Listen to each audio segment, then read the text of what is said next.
आइए आज का प्रसंग शुरू करते हैं। पापी मौज में, पुण्यात्मा कष्ट में, ये कैसा न्याय।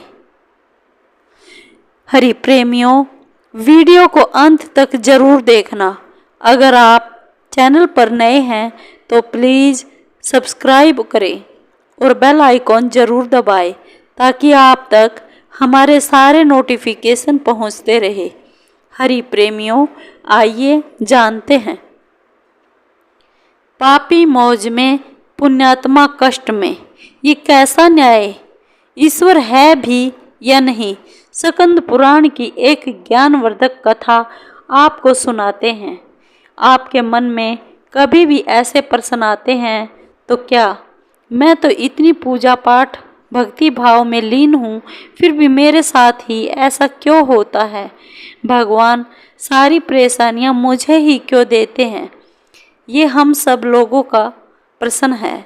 दुष्ट लोग इतने सुखी हैं और धर्मात्मा ही सारे कष्ट भोग रहे हैं। ये क्या हो रहा है, क्यों हो रहा है। यदि ऐसा ही ईश्वर का न्याय है तो मैं क्यों मानूं उन्हें, क्यों भजूं, क्यों जपूं, क्यों पूजा करूं। ईश्वर के पास तो न्याय है ही नहीं। ईश्वर तो निष्ठुर है, पत्थर की मूर्तियों में बस के पत्थर हो गए हैं। आदि आदि हमारे मन में ऐसे प्रश्न आते ही रहते हैं, खासकर जब तब वे बहुत परेशान करते हैं और दूसरों को सुखी देखते हैं। मनुष्य अपने सुख से ही संसार को सुखी मानता है, अपने दुख से ही संसार को व्यर्थ। यह सब स्वाभाविक है। तो आपके मन में जो ये प्रश्न आते हैं, आइए उनके निदान का कुछ प्रयास किया जाता है। ध्यान से सुनिएगा। बहुदक नाम का एक तीर्थ था। यहाँ नंद भद्र वैसे रहते थे। धर्माचारी सदाचारी पुरुष। उनकी साध्वी पत्नी का नाम कनका था। नंद भद्र चंद्रमौली भगवान शंकर के बहुत बड़े भक्त थे। बहुदक में कपिलेश्वर महादेव के नाम से प्रसिद्ध शिवलिंग था। नंद भद्र तीनों समय कपिलेश्वर की पूजा किया करते थे। नंद भद्र कम से कम लाभ लेकर माल बेचा करते थे और ग्राहकों के साथ बराबरी और ईमानदारी का व्यवहार रखते थे। गलत माल और बुरा सामान नहीं बेचते थे। जो कुछ मिल जाता उसी में संतुष्ट रहते थे। नंद भद्र का जीवन सन्यासियों जैसा था। सब नंद भद्र का सदाचारी संपन्न सुखमय जीवन की प्रशंसा करते थे। नंद भद्र के पड़ोस में रहने वाला सत्यव्रत, जो बड़ा ही नास्तिक एवं दुराचारी था, उनसे जलता था। सत्यव्रत चाहता था कि किसी प्रकार नंद भद्र का कोई दोष दिख जाए तो उसे धर्म के मार्ग से गिरा दूं। नंद भद्र पर झूठे आरोप लगाना और सदा उनके दोष ही ढूंढते रहना उसका स्वभाव बन गया था। दुर्भाग्यवश अचानक नंद भद्र का इकलौता पुत्र गंभीर रूप से बीमार हो गया। नंद भद्र ने दुर्भाग्यमान शोक नहीं किया। पुत्र के बाद उनकी पत्नी कनका भी गंभीर रूप से बीमार हो गई। नंद भद्र पर विपत्ति आई देखकर उनके पड़ोसी सत्यव्रत को बड़ी खुशी हुई। उसने सोचा कि शायद नंद भद्र को धर्म से भटकने का यही अवसर है। उसने नंद भद्र को सांत्वना देने का ढोंग करते हुए कहा, तुम्हारे जैसे धर्मात्मा को यह दुख उठाना पड़ रहा है। लगता है कि धर्म कर्म सब ढकोसला है। कई बार सोचा कि मैं तुमसे कहूँ, पर संकोचवश कहा नहीं। दिन में 3 बार पूजा स्तुति सब व्यर्थ है। भैया नंद भद्र, धर्म के नाम पर क्यों इतना कष्ट उठाते हो। जब से तुम इस पत्थर पूजन में लगे हो तब से कोई अच्छा फल तो मिला नहीं। इकलौता पुत्र और पत्नी दोनों बीमार हैं। भगवान होते तो क्या ऐसा फल देते। पुण्य और पाप सब कुछ कल्पना है। नंद भद्र, तुम्हें तो मेरी यही सलाह होगी कि झूठे धर्म को छोड़कर आनंद पूर्वक खाओ पियो भोगो, और यही सत्य है। सत्यव्रत की बातों का नंद भद्र पर कोई असर न पड़ा। वह बोले, सत्यव्रत जी, आप अपने आप को ही धोखा दे रहे हैं। क्या पापियों पर दुख नहीं आते? क्या उनके पुत्र स्त्री बीमार नहीं होते? जब सज्जन दुखी होता है तो लोग सहानुभूति जताते हैं, पर दुराचारी के दुख पर कोई सहानुभूति नहीं दिखाता। अतः धर्म पालन करने वाला ही ठीक है। अंधा सूर्य को नहीं जानता, पर सूर्य तो है। ईश्वर के बिना संसार का संचालन नहीं हो सकता। सत्यव्रत ने उसे टोक कर पूछा, देवता है तो दिखाई क्यों नहीं देते? नंदभद्र ने कहा, देवता आपके पास आकर याचना नहीं करेंगे कि हमें मानिए। बातचीत बहस में बदलने लगी। नंदभद्र अधिक विवाद नहीं चाहते थे, उठकर चले गए, पर उनके मन में यह विचार आया कि भगवान सदाशिव का साक्षात दर्शन करके पूछूं, आपके बनाए संसार सुख दुख जन्म मरण आदि क्लेश क्यों है? ये दोष रहित क्यों नहीं है? नंदभद्र शिव मंदिर आए, कपिलेश्वर लिंग की पूजा, भगवान के आगमन की प्रतीक्षा करने लगे। सोच लिया कि जब तक भोलेनाथ के दर्शन नहीं होंगे तब तक मैं ऐसे ही खड़ा रहूँगा। लगातार 3 दिन और 3 रात नंदभद्र वैसे ही खड़े रहे। चौथे दिन एक बालक उस मंदिर में आया। वह गलित कुष्ठ का रोगी भयानक रूप से कर्रा रहा था। उसे कुष्ठ रोग था। उसने नंदभद्र से पूछा, आप इतने सुंदर एवं स्वस्थ हैं, फिर भी आप दुखी क्यों लग रहे हैं? नंदभद्र ने अपना संकल्प उसे बताया। बालक ने कहा, अनचाहे का मिलना और मन चाहे का बिछुड़ना, इससे मानसिक कष्ट होता है। रोग और परिश्रम से शरीर को कष्ट होता है, मानसिक कष्ट से शारीरिक होता है, और यदि शरीर में कष्ट हो तो मानसिक कष्ट होना स्वाभाविक ही है। दोनों एक दूसरे के साथ जुड़े हुए हैं। फिर क्या किया जाए? नंदभद्र ने पूछा। बंधुवर, औषधि से शारीरिक कष्ट दूर होते हैं, पर मानसिक कष्ट तो ज्ञान से ही दूर होता है। मस्तिष्क को यदि ज्ञान की सही खुराक दी जाए तो वह कष्ट मुक्त हो जाता है।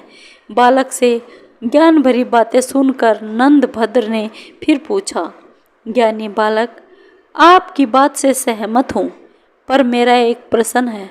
इस लोक में पापी मनुष्य भी इतने धनी और सुखी क्यों होते हैं, जबकि उन्हें तो उनके कर्मों के कारण कष्ट में होना चाहिए था? भगवान के विधान में यह दोष क्यों है? बालक ने कहा, सुख और दुख किसे कहते हैं, यह समझ का फेर है। मैं आपको थोड़ा विस्तार से बताता हूँ। संसार में 4 प्रकार के लोग हैं। पहले वे जिनके लिए इस लोक में तो सारे सुख सुलभ है, धन दौलत सत्ता प्रभाव बाहुबल सब कुछ, परंतु परलोक में उन्हें कुछ भी प्राप्त नहीं होता। उनके पूर्वजन्मों के जो पुण्य शेष हैं उसे वह इस लोक में भोग रहे हैं, लेकिन वे नए पुण्य कमाते नहीं। ऐसे लोगों का सुख भोग केवल इसी लोक तक है। अगले जन्म के लिए वे कुछ शेष छोड़कर नहीं जा रहे, तो उनका अगला जन्म बिल्कुल उसी रूप में होगा जिसे देखकर आज वे कांपने लगे। दूसरे वे लोग हैं जिनके लिए परलोक में सुख का भोग सुलभ है, परंतु इस लोक में नहीं, क्योंकि उनके पिछले जन्म के संचित पुण्य है ही नहीं। वे तपस्या करके एक पुण्य कमाते हैं, उसे परलोक में सुख का भोग प्राप्त होगा। तपस्या से अर्थ केवल देव साधना ही नहीं होता, कर्म साधना भी तप है। उचित कर्म किसी भी तप से कम नहीं, क्योंकि इस संसार में रहते हुए सही मार्ग पर चलना कठोर साधना से ज़्यादा कठिन है। तीसरे वे लोग हैं जिनके लिए इस लोक में भी और परलोक में भी सुख भोग मिलता है, क्योंकि उसका पहले का किया हुआ पुण्य भी विद्यमान है और इस लोक में आकर भी वे उत्तम मार्ग का अनुसरण करते हुए कर्म तप से नए पुण्य बनाते रहते हैं। ऐसे लोग कोई कोई ही होते हैं। चौथे वे जिनके लिए न तो इस लोक में सुख है और न परलोक में ही, क्योंकि उनके पास पहले का कोई पुण्य संचित नहीं है और इस लोक में वे पुण्य कमा नहीं रहे हैं। ऐसे नीच जनों को धिक्कार है, वे सर्वदा त्याग के योग्य हैं और इस लोक में अपमानित होते हुए ही जीवन बिताते हैं और न जाने कितने जीवन ऐसे ही बीतेंगे, तब तक जब तक कि मेरी तरह उन्हें किसी तपस्वी का मार्गदर्शन न प्राप्त हो जाए। इसलिए हे वैश्यवर, आप अपने पड़ोसियों मित्रों द्वारा कही बात को मन में रखो ही नहीं, उन्हें तो अपने कान में भी प्रवेश न करने दो।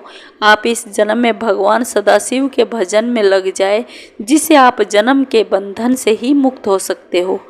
एक छोटे बालक के मुख से ऐसी ज्ञानमयी रहस्यपूर्ण बातें सुनकर नंद भद्र बड़े प्रसन्न हुए। उनका सारा भ्रम, सारी शंका का निवारण हो चुका था। उन्होंने चकित होकर पूछा, आप कौन हैं? अपना परिचय दे। आप यहाँ कैसे पधारे हैं? आपने मेरे सब संदेहों को दूर कर दिया। इतनी कम आयु में इतना ज्ञान आपको कैसे सुलभ हुआ? बालक ने कहा, पूर्व जन्म में मैं अहंकारी पाखंडी व्यभिचारी था, जिसके चलते मैं वर्षों से नीच योनियों में भटका। भगवान व्यास देव की ऐसी कृपा की कि हर योनि में मुझे मुक्ति मार्ग बता देते हैं। उन्होंने ही मुझे आपके पास भेजा है। अब मैं 7 दिन के बाद इसी तीर्थ में मरूंगा। आप मेरी अंतिम संस्कार कर दीजिएगा। वैश्यवर, ज्ञान का आयु से कोई संबंध नहीं है। ईश्वर को जिसे ज्ञान प्रदान करना होता है, उसे माध्यम बनाकर उसे अपने भक्तों को जागृत करना होता है। उसे चुन लेते हैं। वह कोई भी भक्तों को अंदर विराजमान होकर कर सकते हैं। मेरे जैसा कुष्ठ पीड़ित जीव भी अतः सहज भाव से स्वीकार करना चाहिए और ज्ञान जिससे भी मिले उसके प्रति विनीत रहना चाहिए। ऐसा करने से ईश्वर सदा आपको ज्ञानवान बनाए रखते हैं, किसी न किसी को भेजते रहते हैं। इतना बताकर उस बालक ने सूर्य मंत्र का जप करना आरंभ किया।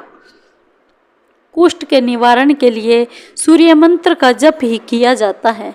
भगवान श्री कृष्ण के पुत्र सांब ने भी सूर्य की उपासना से कोढ़ से मुक्ति पाई थी। 7वें दिन उस बालक ने अपने प्राण त्याग दिए। नंद भद्र ने विधि पूर्वक उसका अंतिम संस्कार किया। नंद भद्र को जीवन की सच्चाई और सार्थकता का बोध हो गया था।